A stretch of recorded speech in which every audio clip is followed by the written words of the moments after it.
Lesson 5, Legal Issues. Introduction. Many individuals who are in abusive relationships do not leave because they are not sure of what their legal status is.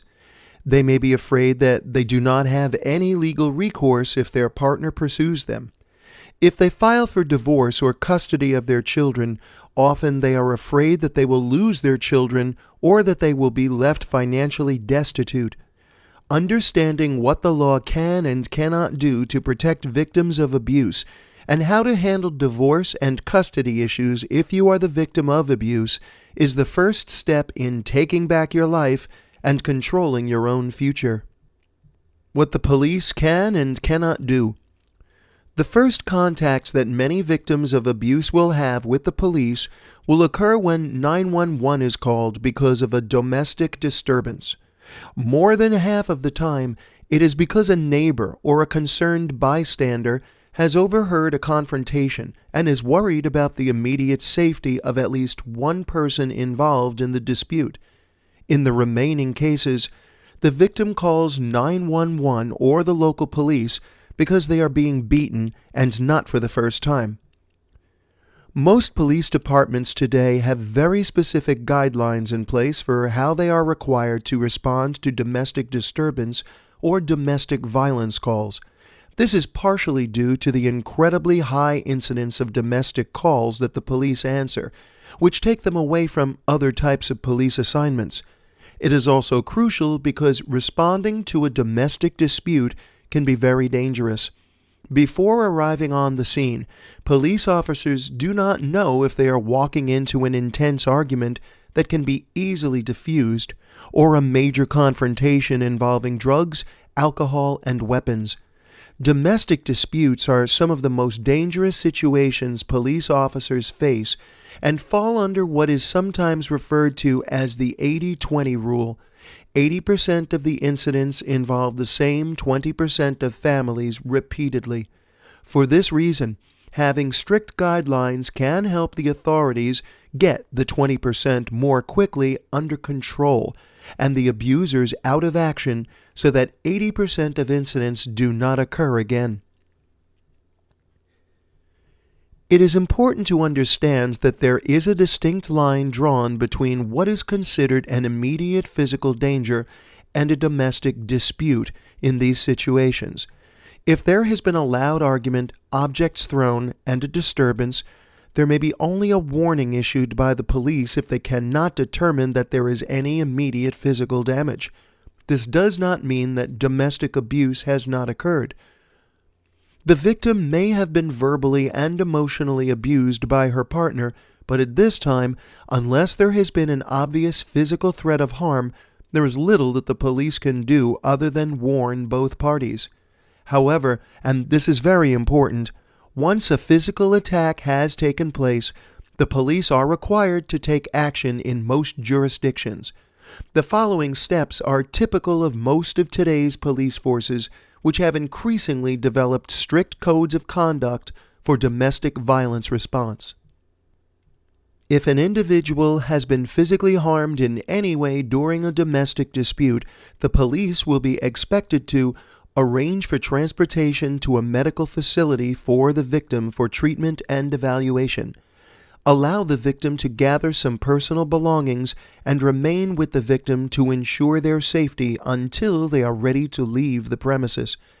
Inform the victim of their right to a protective order, variously called a PFA, Protection from Abuse Order, or RO, Restraining Order, depending on which area applies.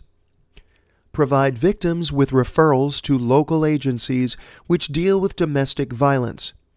Advise victims to preserve evidence of any physical violence, including taking photos of injuries and preserving ripped or damaged property and clothing. Prepare an official written report of the incident. Be sure to ask for the report number. You will want to request a copy of the official report later for your own records. To get this, you will need to contact the police department the next day.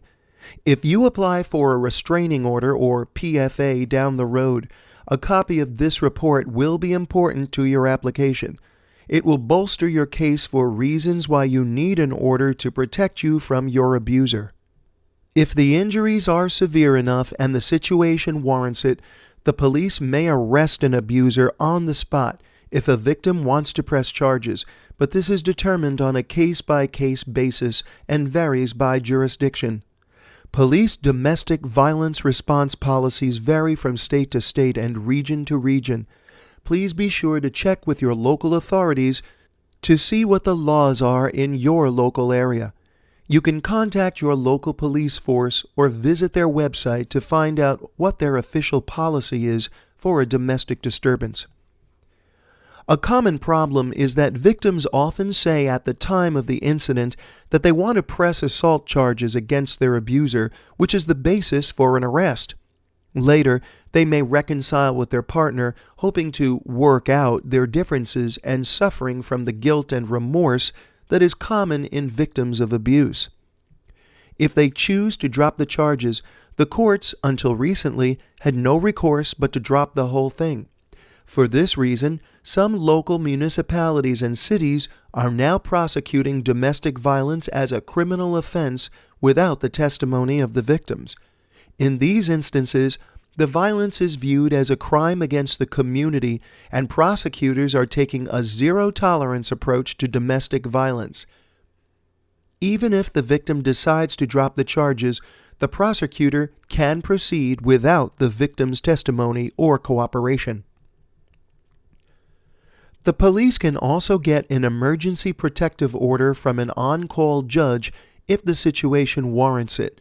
If children are involved, an emergency custody order can be obtained from an on-call family court judge. However, these last only a few days, and the victim must follow up with the domestic and family courts to get orders that are more permanent put in place to continue their protection. Understanding the different types of protective orders. It can be very confusing and frightening to try to get an order to protect you from someone who you know intimately, particularly someone you know and once loved, or perhaps still love in some way. Part of the difficulty is that from state to state, and sometimes from region to region, there are various names used to describe the same type of order. We will go over the most common ones here, but we have to stress that to get the most accurate information for your particular situation, you should refer to the laws of your state. Protective orders. There are several different names for an order of protection, and all can be applied free of charge in all states if they are the result of domestic abuse. The most common are Protection from Abuse, PFA, Order of Protection, or Restraining Order. All of these are essentially the same thing. You may also hear someone refer to it as a PRO, Permanent Restraining Order, although that really refers only to a protective order or restraining order that has already gone to court and was made permanent after a hearing. Orders of protection, whatever name they go under in your state or region, fall into three different categories. Emergency orders. These are generally protective orders that last between 3 and 5 days and no more than a week. Police officers, on your behalf, obtain protective orders only when they feel that you are in immediate danger. They are signed by whatever judge is on call at the time of a domestic abuse incident. An emergency order can also extend to children if they are in danger and may grant the victim temporary custody of any children if they are also in danger at the hands of the abuser.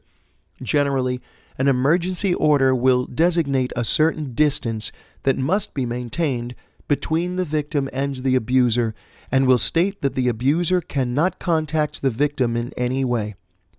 Temporary orders. The next step requires a proactive approach by the victim. For a protective order to stay in place beyond the initial few days, the victim must file a request for a temporary order that will extend the protective order until a hearing can be scheduled. The person requesting the temporary order will need to fill out the paperwork at the local family court or through his or her attorney and ask that it is served either by a law enforcement officer or through an official process server. The order will go into effect as soon as the order is served. Usually it will only last until the first hearing, which will be scheduled within a month or less. Permanent orders. Although referred to as permanent, the name is misleading. Permanent orders can last up to 5 years, but are usually much less and are revisited periodically by the court to see if they are still warranted by the situation. These are put in place after an actual hearing on the facts of the case. This is when the victim will want to have as much information and evidence as possible to show the judge, including any police reports, photographs, written records of abuse, the testimony of witnesses, and other evidence. A permanent order can be for just the victim or for the victim and any children. Other things a protective order can do. If you are the victim of abuse, you may only be thinking of your safety in the short term, but as a parent, you may realize after the initial fear is past that there are many other issues to consider. There are several other ways that a protective order can help you until you determine where you want to go and what you want to do. You may apply for temporary child support and maintenance if you fill out an income and expense form. You may request temporary sole possession of the spousal home and other property such as a car. Note, this does not hinge solely on whose name is on the mortgage or car loan. Do not believe everything your abuser told you. Consult an attorney or legal aid advocate. The judge can also order that your spouse continue to pay certain debts during the time of the protective order. The judge can require that all property be barred from sale or distribution, and if your abuser damages any of your property, he can be required to compensate you for all damages. At this point, it is hoped that the victims of domestic violence will realize that they are in a situation from which there is no turning back, and that they should consult a domestic abuse outreach agency or an attorney specializing in divorce and custody issues that involve domestic abuse. It is particularly important that those who have been abused have moral, emotional, and legal support while getting divorced and establishing their custody rights, so that they are treated fairly by the legal system and get all of the support that they so richly deserve. A word of caution. Once a protective order is in place, do not assume you are safe. On the other hand, if your loved one has the protective order, do not assume they are safe. While the laws are designed to protect the victim, the order is put into effect to tell the abuser what they cannot do. Many abusers will fight this battle in court. Some will become enraged, step up their pattern of abuse, and confront their victim again. Unfortunately, this means that there will be at least one more confrontation, and studies show that because their victim has taken the steps to fight back, they are often more aggressive. Fortunately, with a protective order in place, if an abuser shows up or even contacts their victim, the police can immediately arrest them for violating the order. You must do your part if you have a protective order in place. Have it with you at all times. The court should provide you with 5 official copies free of charge. Then, when the police are called, you can show them the order and your abuser can be immediately detained. Never be without your protective order, and if your children are involved, be sure that their school or daycare has a copy as well. Any close family and friends who are aware of the situation should also be informed. They can be your eyes and ears, watching to make sure that you are not being followed and warning you of anything out of the ordinary. Be sure that your employer is aware of your situation. Although this may make you uncomfortable, your employer cannot by law discriminate against you because you are the victim of abuse. On the other hand, it is essential that your supervisor is aware of the situation so that if your abuser is on the premises, the company knows to immediately notify the authorities and have him removed. Your duty is to protect yourself and to make sure that there is no danger to others who may be innocent bystanders. Know the laws in your state. One particularly rich resource for information about the various state laws regarding protective orders, legal procedures, and state laws surrounding domestic abuse can be found at this URL, which has links to information in every state, or call them at 800-799-7233, SAFE. You can get a great overview of how the court system works in every state, including how to get a protective order, how custody issues work, and even how to download the forms you need for many states, along with addresses and phone numbers for courthouses. Remember, if your abuser has access to your computer, cover your tracks.